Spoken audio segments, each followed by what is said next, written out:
And we're live. It should be 7:30 on the nose. There's the camera. Yeah. Good evening and welcome to the Gulf Coast Garden Q&A with Todd Farber, Garden Guy. That's right here, me. right next to me. Welcome in. Welcome in tonight. I have a bunch of questions that were submitted since last week over several days from Facebook that we will go over. So hopefully the people that ask them will be here live. If not, we'll go over them and then I usually go ahead and type them into the comments to actually physically answer. So welcome in tonight. Todd Farber is your Aggie horticulturist. He's been doing this for more than 30 years. He's Sugarland's #1 residential landscaper, and he's a busy guy. Well, if you can find me, good luck. I'm out there just, on the street somewhere. He showered himself and rolled in here tonight. You like my new dude? My wife gave me a haircut last night. It was looking pretty ratty. Yeah, it looks good. I think it looks nice. I got my hair done today, too. I didn't cut hers, though. No, oh no. Thank you, Stevie. Thank you, Miss Stevie. If y'all need to know the best hairdresser in Sugarland, I can hook you up with her. She's amazing. Anyway, welcome in, everyone. And first, I'm going to start with the popular questions of the week. And you have them here. Yeah. Uh-oh. Uh-oh. Let me turn this phone down. Let me turn this off and put that on silent. Okay. Hey everyone, I think we have everything right here. Yes. So the first question I have, we should have similar. Oh, let's go with this one first. I don't have it on mine. Garden Guy, this is from Lan Fam. She has a couple of questions. Lan asked, talk about the Chelsea chop and drop methods. Well, Chelsea chop and drop, they're British. The Chelsea chop was a new one on me today. I did a little research and it is based out of England. And basically what it was saying was, should you chop your cut the plants back by a third or a half to delay the bloom and limit the size. That's the definition. Correct. But that may not apply here where we live. So your leggy perennials in the middle of summer, this is what it would apply to. And even though they may have a few blooms on them still, it may behoove you to go ahead and trim them back and let them start to regrow and flesh back out so you have a beautiful fall plant instead of a withering leggy one that didn't get any care during the summertime. Okay. Yeah. So that's it. The Chelsea chop got its name from the famous garden show that takes place in England in late May. Blah, blah, blah. Typically, it keeps plants from being tall or leggy. So I say use your best judgment. If it looks like your plant needs a haircut, then give it one. You can't hurt it. You shouldn't just do it though because you want to do the Chelsea chop and drop method. Chelsea chop and drop. You probably need to have a better reason. And you should really know what perennials you have too, and whether or not they need to be trimmed to continue to bloom. If they're doing fine and they're as strong as they were in the springtime, leave them alone. Okay. Pretty good. Second question, it's on yours. Yeah. Amy Vecchio.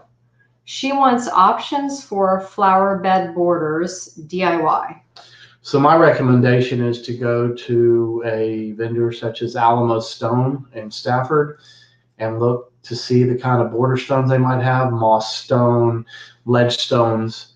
Some of the nurseries, but not many of them, carry a composite commercialized edging, which I use a lot in backyards, but I try to stay away from it in front yard. That kind of takes away from the look. And a lot of DIYers, you're not going to really get my approval, but it's out there, are the Windsor stones. Every other house has one in Sugarland, New Territory, Great Wood. And they're if you like it. Yeah. A lot of people like them and they try to outdo each other, just like the landscape timbers of the 1980s. You know, how square can we cut them and how fancy can we make them? So that's an option too. No, landscape timbers? No, they're No. I mean the other thing. The Windsor stones? Yeah. Yeah, they're heavy. They're not easy to transport and you're going to need a lot of them. So make your decisions wisely. There you go, Amy Vecchio. If you're just joining us, how far are we in? Oh, 7:34. This is Todd Farber, Aggie horticulturist and the Garden Guy. Peace. And we are coming to you live from our paid-off house in Sugarland, Texas. Actually, we live in Missouri City, but people don't really recognize that as much as they do Sugarland, so that's what I say. Anyway, we're here, and we're here to answer your Gulf Coast garden and landscaping questions. You can go ahead and drop those down there in the comments for me, and we're going to get to that next. We just always chat it up a bit here. Let's go to the next question. Jenna, Fraser, Camilla. It's a lot of names, Jenna. Maybe she goes by Jenna. Fraser, Camilla. This is her question. You got this one? Yeah, go ahead and read it. Half of my bushes died in various freezes. All of the ones on the left of the hedge line. Half of the ones in random places in the front.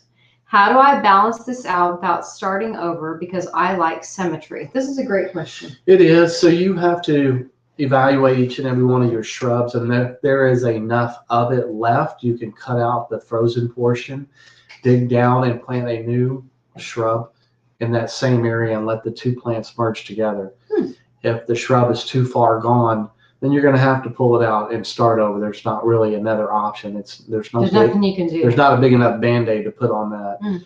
So if the plant is dead, cut out the dead areas. And like I said, if there's enough room, you can squeeze another one into that spot and let the two merge together. Within a couple of years, you'll have a full shrub again. Good. And y'all drop your comments for us. Looks like our Wi-Fi is a little low here. Hopefully everything's okay for y'all hearing and seeing us. Drop your comments and your questions. I'm going to keep going. Kim Stafford McHugh, who you know really well, she asked a question. She said, okay, garden guy, she called them cotton candy plants, really grow in our zone? And what is our zone exactly? So 2 questions there. What's our zone? I guess would be the first. 9A or B, depending on what part of Houston you're in. So there's your zone, guys. That's what we are. Well, down here, depending on where you are. And yes, cotton candy plants do exist, and they will grow. You just have to give them the proper care. And what are they? What is that? Yeah, it's in the Tillandsia family, and you might have seen Spanish moss growing on trees. It kind of, and look them up on Google so you can have your own interpretation. They're hard to describe. It's not something you see regularly at somebody's house. I had cotton candy at the fair when I was a kid. Well, I don't think I'll be eating this one, Sabrina. Actually, did your mother get you No, cotton candy? We had to pull it out of the trash.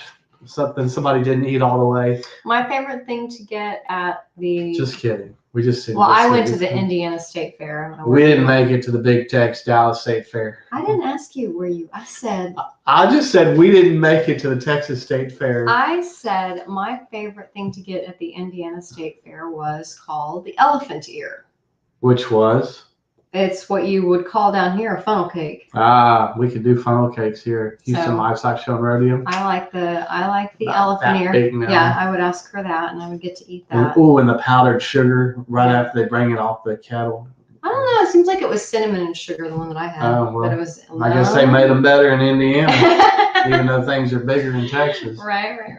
What else we got? We have Land Fam coming in with another question. I like Land. She gives us some good stuff.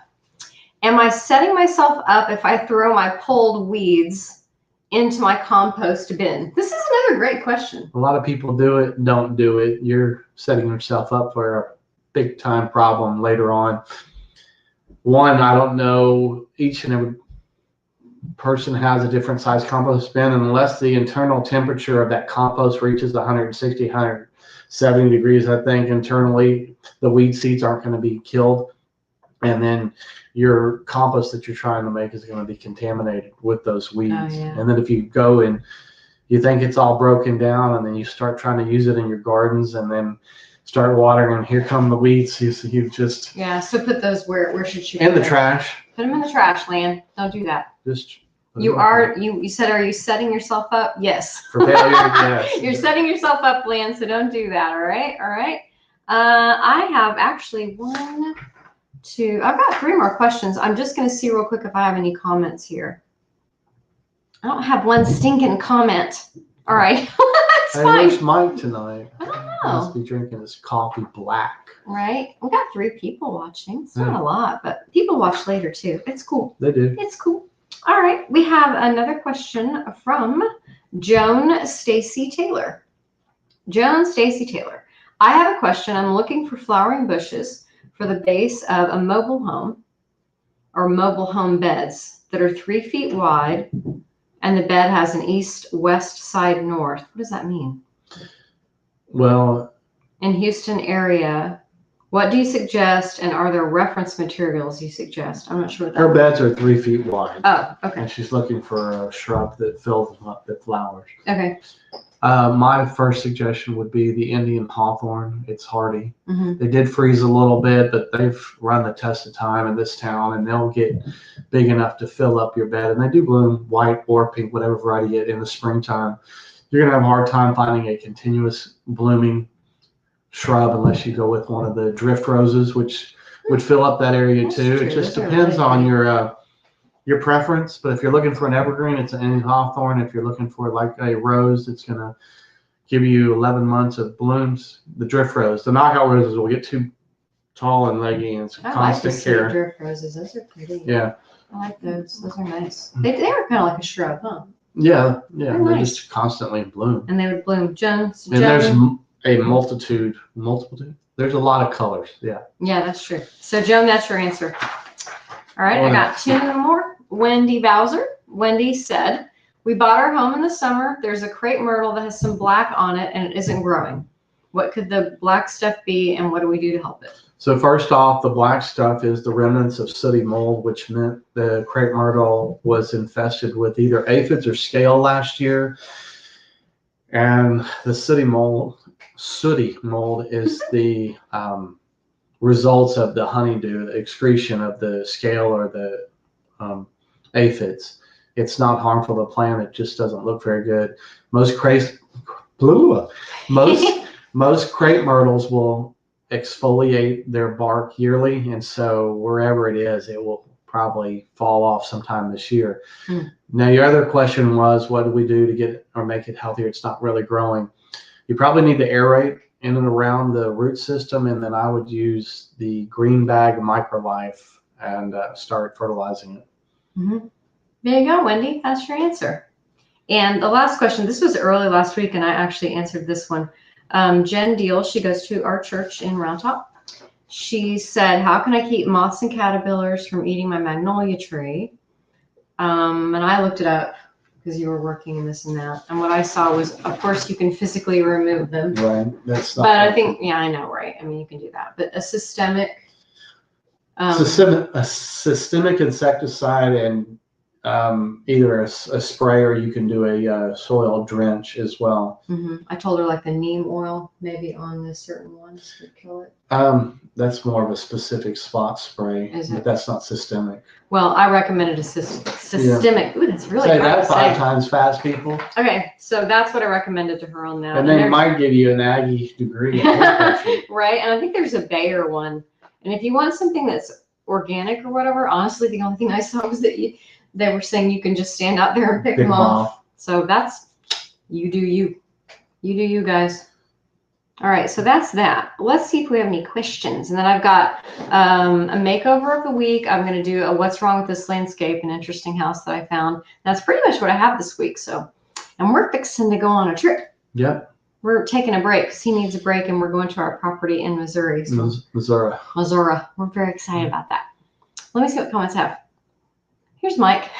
Weeds, more weeds, right? Especially if you put all that stuff in your compost bin, you're going to get weed. Absolutely. So you want to just put that in a trash bag or whatever you're going to do and just get rid of it completely. Absolutely. Here's Lan. Hi, Lan. I'm sorry. So we've answered both your questions, Lan. I hope you got to hear it. Don't put the weeds into the compost bin. Put them in your trash. Yeah, and then her second question was about the chop and what was it again? The Chelsea chop and chop. Yeah, we answered that one too. And then it's a good thing to do. Yeah, if your plants need it. If they need it, don't just do it just because you want to. Read about it. It's like, oh, I cut off. And why did you do that? Or I had my lawn guy do. I see that all the time. Oh, she missed the answer. Tell her again about the chop and chop. So the Chelsea chop, it's basically saying cut your perennials back in the summertime if they're leggy and they need it. If they're in full-blown production and you're enjoying them, please don't cut them. Yeah. Don't cut them in the summer where you don't get to enjoy them just to have more flowers in the fall. Let the plant do what it's going to do and then cut it accordingly. Yeah, you're just cutting back, and I think it's British, so that advice may be kind of not. And down here on the Gulf Coast, but down here on the Gulf Coast, I mean, your perennials are going to bloom almost through December anyway until our first frost. So plenty of time to trim back and let them flesh back out. And if you have a multitude or variety of perennials in your perennial garden, cutting back one doesn't mean you're cutting back all, so you're going to have something else blooming while the other one's fleshing back out. So you have this constant ebb and flow of blooms in your garden. Awesome. Okay, Lan, those are your answers. There you go. All right, I'm going to go back over here. I'm going to hop on this one. Hey, look, I got sunburned today. Yeah, you always get a little sun there, buddy. A little sun there, buddy. What is wrong with the landscape? So if y'all will hang in here, looks like our Wi-Fi is a little wonky tonight. Hopefully y'all can see everything. It's showing it slow. I can't control that. I am going to show you this. It is in Sugarland. Share entire screen. And let's see, I should be able to, here it is. So this house, the thing about this house that I thought was interesting, we'll talk about the landscape, but I just thought it was interesting to show y'all the inside of this house. This looks like someplace I went to when I was a kid in 1975 or something. Look at this, guys. It's never been updated. Look at this green, avocado green can opener. Ooh. We had one of those. Here's those dish towels that you used to. It's a time capsule. This is a time capsule. Look at the stove. It's all original. Avocado green curtain. Never changed from the 70s. Formica tops. Look at this. You've got to see this, guys. Look.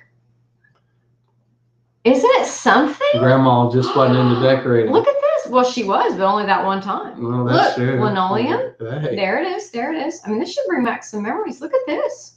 It gets better. Hey, look at the plastic on the couch. Do you remember this? I can't believe I found this. Look at these. I remember these kinds of curtains.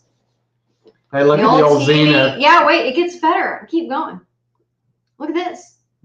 Everything. Time capsule. The shag carpet on the toilet. On the toilet, baby. You know that's not sanitary. Avocado green. Hey, my black and white TV Look with the rabbit ears. Look at this TV with the rabbit ears. Hey, with the coffee or the TV stand. Yes. Come on. Look at that. Like you're gonna keep those pink curtains from the Brady. Hey, we had a bathroom like that, but our tile was pink. Pink. Well, that's kind of yours is more pink. This is like a well, it's pink too.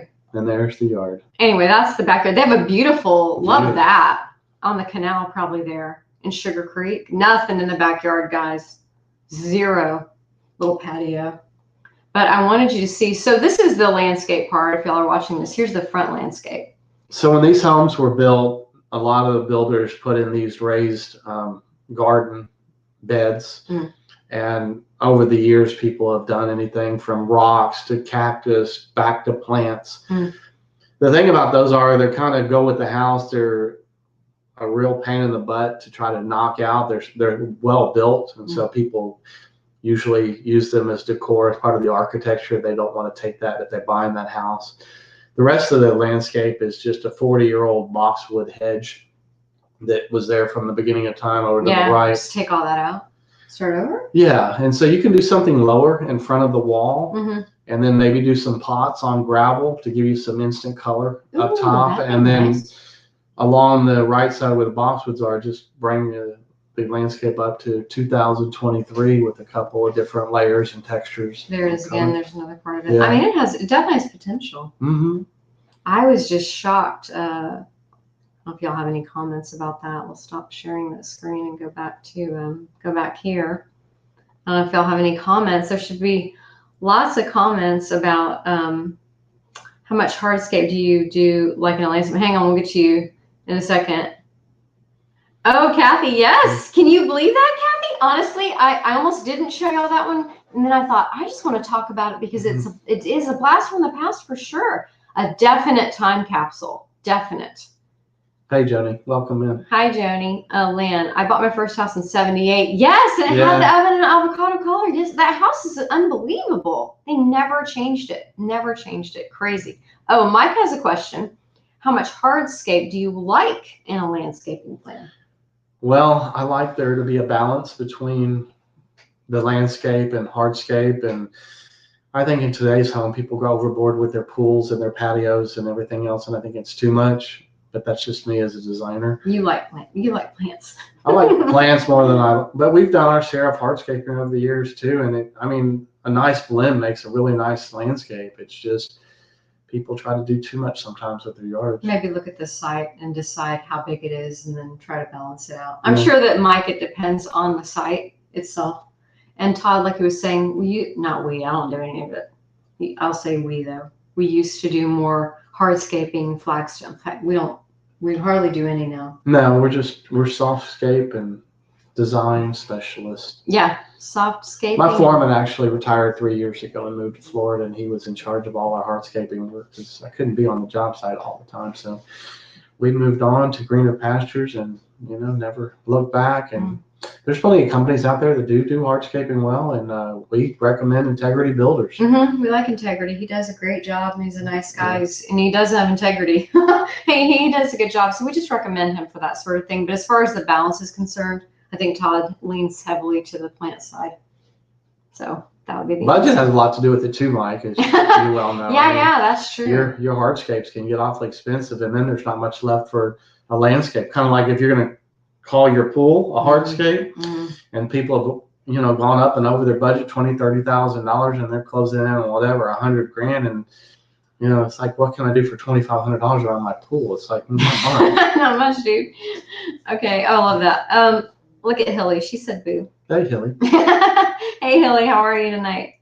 Great. Wonderful. Well, if y'all have any other questions, drop them here. I'm going to go over and I'm going to show you the makeover of the week, if I can remember where it's located. Hang on.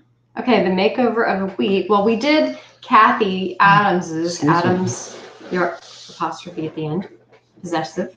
Yard, her backyard, but I didn't really get to that one yet, so I apologize. She's a great lady. We will. We'll get to it. But I do have this one from the subdivision. It's called Terra. Terra. It's to the back of Greatwood, and you have to drive through Greatwood to get to it. It's actually in Richmond, where Greatwood has a Sugarland address, but the two are divided by one street. Okay, Richmond. So it's Terra subdivision in Richmond, not actually Sugarland. Correct. And this one was completed today. Oh, I need to go back over here. Hang on. Let me take that off.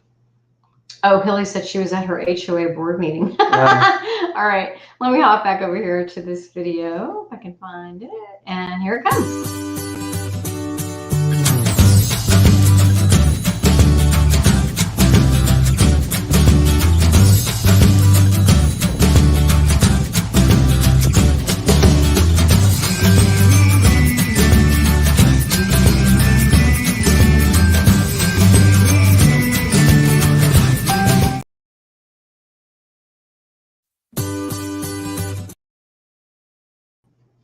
And we're back. I accidentally pressed the video twice. All right, so talk to me about that one. So we were contacted to come out and try to do something with her front yard. Project your voice. We were contacted to try to come out and do something with her front yard that was shade related, since she has a huge red oak tree that produces a lot of shade during the summertime. So I looked at what she had going on, and that's what I do a lot, to see what's working and it's been neglected but still works in a landscape. And then I go from there to how I want to design it. And then I added in some hostas, more ginger, foxtail ferns.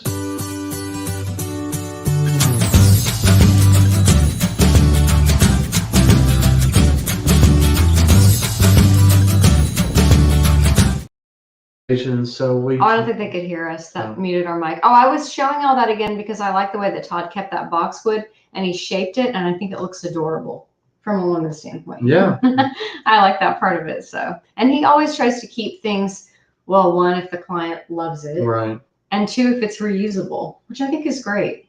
Or sometimes you dig up stuff and move it around somewhere else. Yeah, always trying to save the client some money. I mean, plants will regenerate, especially if they have rhizomes, or you could divide them, just move them around, and if they're willing to be patient for a few weeks, then just that few plants that they don't have to purchase. Kathy, it's always so great. Once again, a great makeover. Thank you, Kathy. Mike. Oh yeah, he does have a dry riverbed. Mike, does he put a picture of it up? I didn't get to. He's been too busy, Mike, on showing. He has a beautiful dry riverbed. Did you make that yourself, Mike? We've done a few over the years, and they're fun to do and act as a drainage when it really rains hard. This is very attractive. Serving a dual purpose. Yeah, I like the dry river bed. I saw that. It's very nice, very lovely. Ooh, yeah, our Wi-Fi is a little wonky tonight. I hope it's not affecting y'all hearing us or not. But I do not really have a lot more. If y'all don't have any more questions. That was pretty much what I had. Did anything come up in your week that was interesting this week? Because you always ask me that question. Oh my gosh, that's on the spot. Me interesting? Like, were there any interesting people at the hairdresser today? Or driving incidences along the way? My luxurious life. Let's see. No, the hairdressing salon needs a makeover. Their landscaping, though. You know what really pisses me off? Oh, are you allowed to say that? Yeah. Oh, okay. It's anyway. You know what makes me mad? I drive a 18-foot trailer every day. Oh yeah. You do. And my blinkers work. My trailers are up on inspection. I see you, Mike. And I just want to change lanes. And these jokers, everybody's late to work, late for life. And they won't let you over. But as soon as they pass you and they weren't the one that lets you over, they're the ones that want to get over in the next lane, and then they go forcing themselves. So, that's true. You know what? Have a little common courtesy out there for the trailer drivers. I agree with that. Mike said his wife is the designer and he's labor and finance. Hey, been there, done that, brother. Have the T-shirt on both sides. That's great. I love the way you put that, Mike. That's great. She's the designer and you're labor and finance. That's a fabulous way to put it. Well, I think you're the designer in labor and finance. I'm not sure what that makes me. The shopper. You're the shopper. Hey, she's an Amazon queen, and I'm not talking back down in South America. Oh, well, I bring the intellectual capital to the table. You bring a lot. Look, Garden Guy doesn't exist with her out here in the office. With as many calls as we get and keeping the calendar straight, I couldn't do that out in the field. I'm ADHD anyway, and that would be a complete disaster. Right? How many calls did you get today, honey? I think 20. Well, how many appointments did you set? 2? I would say for me this week, and I don't like to talk about clients or potential clients too much because I don't want to upset anyone or be ungrateful or anything, but the people that there is a particular man, I'm pretty sure he's not going to set an appointment, and I'm certainly not going to say name, but this would be the thing of the week. I sent him back our normal response of how we set up consultations, and he sent me back, okay, that's cool. And then I went and did some shopping, and I was sitting in my car and I looked at my phone to check email, and I get this email back from this guy, and I'm a very fast reader, and I could see that he was angry just by glancing at it. I could see a lot of exclamation points. I saw some paragraphs that were happening, and I was like, that's not a normal response to someone who wants just an appointment for consultation. So I read it. Well, he was angry because I told him that it was going to be several weeks before he could get an actual consultation. Correct. And he was mad, and he let me know. And it was extensive, actually. And I matured. I didn't take it personally. I read it and thought, well, I think this guy has a problem. So I answered him professionally like 3 more times. Kept it on the up and up because that's my job. That's what we do. We want to be helpful to folks.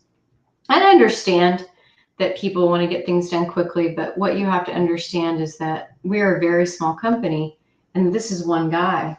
And if you wanted your landscaping any sooner, you should have been like Kathy Adams. She called in December. Girl knew what she was doing. So this guy's having to wait several weeks, and he was taking it out on me is all I'm going to say. And look, it's fine. I can take it. He ended up texting again later and saying some more stuff, repeating what he said before. So anyway, I would say that would be something from this week. But that is a human nature, and I understand him getting upset, and I get it. So it happens. But what do they say? A lack of planning on your part. Does it constitute an emergency on my part? But also, it's just us, guys. It's just this guy. And the good thing about Garden Guy is what you tell people. He actually comes to your house. He's there during the installation. So I'm the owner, the truck driver, and the chief installer. Yeah. So I think it's wonderful, and the people that work with us like that. So that makes sometimes this time of year, that makes you have to wait a little bit longer. You know what else I heard from a client this week, and it made me feel good? They were talking about not just in the landscaping industry, but they were trying to get some other work done around their house as well. And trying to find a contractor that's not busy right now is kind of almost impossible. So whatever home repairs they had, whoever they were trying to find that was reputable, they were having to wait for an appointment with them as well. So it's not just our industry that Right. It has a happens. backup and a backlog. And, you know, it boils down to if you're willing to wait for the contractor you want and you don't have to have it yesterday, then you wait for that contractor. Right. And if your mother never told you no, I can usually tell that when you're messaging or emailing me. There you go. And then usually people get mad at us and they use their lawn guy, and then the lawn guy screws everything up, and then they call us. It's like, can you come fix me? Yeah, but I understand people don't want to wait. I get it. But what was it when I was in sales? You know, good, fast, and cheap. Right. You don't usually can't. You can get 2. You don't get all 3. No. So right now with us, I mean, later in the summer, we'll probably come see you in 2 days. But right now it's the busy season, so y'all get that. But that was probably one thing from this week, and everything else has been good, and I can't complain. And we're getting ready to take off to our little place in the woods. So we will see y'all See y'all Tuesday. Yeah, I've got my little. Hey, you know what? Next week is Easter. I know it is. Can you believe that? Wow. So we will see y'all next Tuesday, April 4th at 7:30. Yeah. Yeah, and then that next Sunday will be Easter. So thank y'all for joining us tonight for the Gulf Coast Garden Conversation with Todd Farber, Aggie horticulturist. We love y'all coming to see us on Tuesdays. We will see you again next week. Thanks Good a lot night. for joining us. Thanks. Good night.